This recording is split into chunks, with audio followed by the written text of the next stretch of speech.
जय माता दी भक्तों, मैं हूं मिस्टर वन और नई दिल्ली से लेकर श्री मां वैष्णो देवी में वंदे भारत से आया था। वंदे भारत की जानकारी और आप ट्रेन से श्री मां वैष्णो देवी कटरा कैसे आ सकते हो वो सारी जानकारी मैंने उस वीडियो में दी है। वो वीडियो मैंने अपने चैनल पर डाली है, तो आप जाकर वो वीडियो देख लो। तो अभी यहाँ से मैं जा रहा हूँ माता वैष्णो देवी जी के दर्शन करने। तो अभी हम ट्रेन से उतर चुके हैं और ट्रेन से उतरने के बाद हम सबसे पहले जो बात आती है RFID कार्ड की, तो RFID कार्ड आपको स्टेशन से मिल जाएगा। स्टेशन पर RFID कार्ड लेने के लिए बहुत ही ज्यादा भीड़ होती है। तो अगर आपको स्टेशन पर बहुत ही ज्यादा भीड़ दिखती है तो आप स्टेशन के बाहर आ जाओ। स्टेशन के बाहर आते ही आपको कुछ ऐसा व्यू दिखेगा स्टेशन का। तो इसके बाद स्टेशन के बाहर आके हमको यहाँ पर ऑटो मिलेगा जो कि रेलवे स्टेशन से बस स्टैंड को उतारेगा। ऑटो वाले आपसे चार्जेस करेंगे 160 रुपए, जो कि फुल ऑटो के, चाहे एक पर्सन हो चाहे 3 पर्सन, क्योंकि उस ऑटो में 3 पर्सन ही बैठते हैं। पहले तो मैंने सोचा था कि मैं चलकर ही जाऊँ, लेकिन फिर मेरे दिमाग में आगे मैंने इतना चलना ही है, फिर मैं एक ऑटो ले ही लेता हूँ। और फिर ऑटो वाले भाई से मैं थोड़ी सी बार्गेनिंग करके अपने साथ 2 पैसेंजर लेकर मैं निकल पड़ा ऑटो पर बस स्टैंड के। और फिर मैं कटरा मार्केट का व्यू एंजॉय करते करते पहुंच गया बस स्टैंड। बस स्टैंड पहुंचते ही मैं सबसे पहले जाता हूं RFID कार्ड लेने। जहां आपको ऑटो वाला उतारेगा उसके बिल्कुल सामने ही आपको RFID कार्ड मिल जाएगा। RFID कार्ड लेने के बाद मैं चल पड़ा अपना बैग जमा करवाने। जहां से आपने RFID कार्ड लिया है उसके बगल में ही बिल्कुल आपको J&K क्लॉक रूम मिल जाएगा। वहां अंदर जाते आपके 30 रुपए लगेंगे और आपका नेम, नंबर और आप कहाँ से आए हो वो पूछेंगे और आपका 24 घंटे के लिए बैग जमा करवा लेंगे। तो RFID कार्ड लेने के बाद और बैग जमा करवाने के बाद मैं ऑटो लेकर चल पड़ता हूँ चेक पोस्ट की तरफ, जिसके ऑटो वाला मेरे से चार्ज करता है 120 रुपए फुल ऑटो के। चेक पोस्ट पर पहुंचते ही हम चल पड़ते हैं आगे, और आगे आते ही RFID कार्ड की चेकिंग होगी। चेकिंग होने के बाद फिर आप फ्रिस्किंग पॉइंट पर पहुंच जाओगे। फ्रिस्किंग पॉइंट पर पहुंचते ही आपकी चेकिंग होगी और जो भी आपके साथ सामान है जैसे बैग, मोबाइल, सबकी चेकिंग होगी। तो फिर अपनी चेकिंग करवाने के बाद और बैग चेकिंग करवाने के बाद मैं चल पड़ता हूँ आगे। तो यहाँ से हमारी श्री मां वैष्णो देवी जी की यात्रा शुरू होती है। जय माता दी। तो बहुत से लोगों का सवाल होता है कि चेकिंग करवाने के बाद जो साइड में लाइन दिखती है वो कौन सी है। तो जब आप यात्रा करके वापस आते हो तो इस लाइन से आपको एक्सिट करना है, और जो आपको RFID कार्ड मिला है वो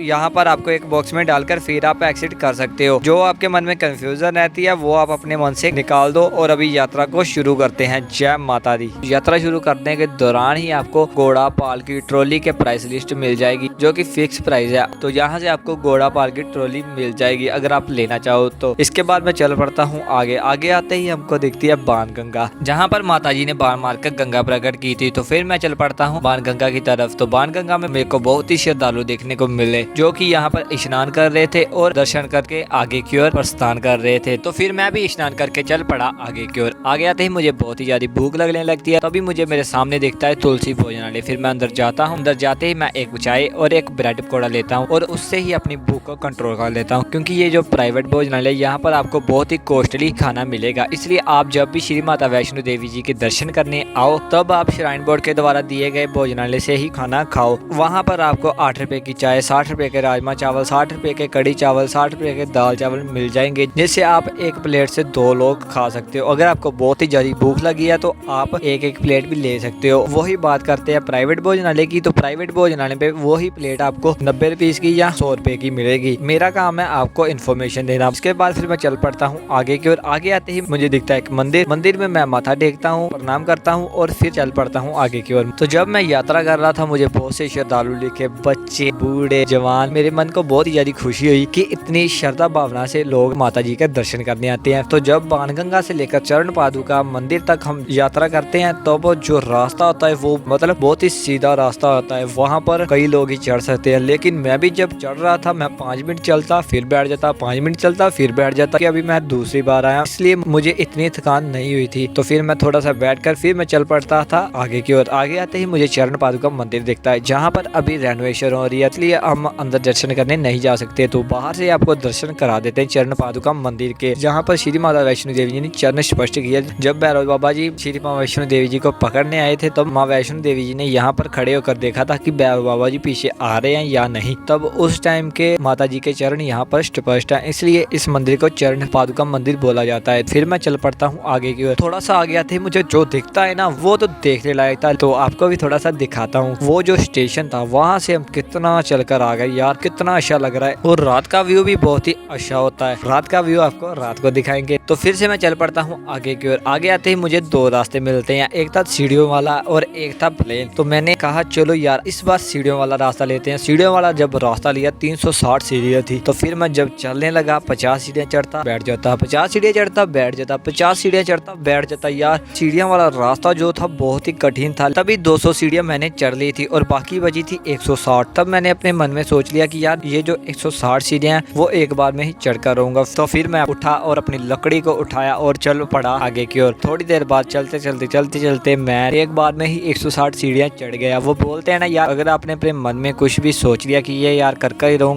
रहूंगा, जैसे मैंने सोचा कि मैं अपने 210 दिन की इस जर्नी में अपनी सक्सेस को हासिल कर कर ही रहूंगा, क्योंकि मुझे 4 साल से सक्सेस नहीं मिली, तो इसलिए मैं अपनी इस 210 दिन की जर्नी में अपनी सक्सेस को हासिल कर कर ही रहूंगा। तो फिर मुझे ये मालूम है कि ये मैं अपनी सक्सेस को हासिल कर ही लूंगा। बस अब आपके सपोर्ट की जरूरत है, बस आप मेरी फुल सपोर्ट करो। तो फिर जब मैं सीढ़ियाँ चढ़कर हटा ही था तो थोड़ी थोड़ी रात होने लगी। फिर जो था मैंने आपको वादा किया था कि मैंने रात को व्यू दिखाऊंगा। जब मैं आगे की ओर चलता जा रहा था तो रात पूरी हो गई थी। तो फिर आगे आते ही मुझे कुछ दिखता है कि यार पूरी रात हो गई है और जो नीचे का नजारा था वो तो देखने लायक था। आपको भी थोड़ा सा दिखा देता हूँ यार, देखो यार कितना सुंदर लग रहा है। फिर नजारा देखकर और थोड़ा सा बैठने के बाद मैं चल पड़ा आगे की ओर। आगे आते ही मुझे दिखता है वे टू अर्धकुमारी कि यहाँ इधर की ओर अर्धकुमारी है। और जब मैं पिछली बार आया था तो मुझसे ही चला नहीं जा रहा था, तो फिर मैं बार बार जो श्रद्धालु थे उनसे पूछ रहा था कि अर्धकुमारी कितना है, अर्धकुमारी कितना है। कोई बता रहा था 1 किलोमीटर, कोई बता रहा 2 किलोमीटर, कोई बता रहा 3 किलोमीटर। लेकिन फिर जब वे टू अर्धकुमारी आया तब मैंने बोला चलो यहाँ से थोड़ा रह गया होगा। लेकिन जब थोड़ा सा चला तो अर्धकुमारी आ गया था। मुझे यहाँ से मालूम पड़ जाता है कि अर्धकुमारी अब थोड़ा सा है।